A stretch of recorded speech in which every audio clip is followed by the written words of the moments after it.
Ketika keluar dari sini ketemu dengan ibu gurunya kurang ajar, salaman begini dengan ibu guru, tidak perlu. Kita jadi wali kota, jadi gubernur, inilah pejuang-pejuangnya. Betul atau tidak? Salaman sungkem di tangannya, cium tangannya, di sini ada barakah gurunya. Biarlah yang agama Kristen, Hindu, Buddha saling diri juga dengan ibunya, bapaknya juga. Saling dengan sungkem, jangan kurang ajar.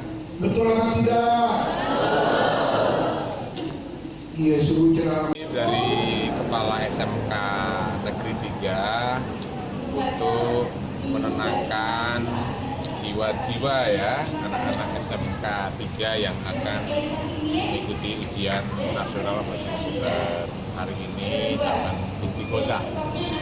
Sekaligus ceramah agama dari TGUPP bidang kependidikan, bidang keagamaan, agar mereka tenang. Dan saya sendiri motivasi bahwa sebetulnya ujian ini kan bagian saja kecil yang tidak harus dikhawatirkan, karena mengikuti pelajaran selama ini dengan baik, tentu saja kesiapan mereka siap.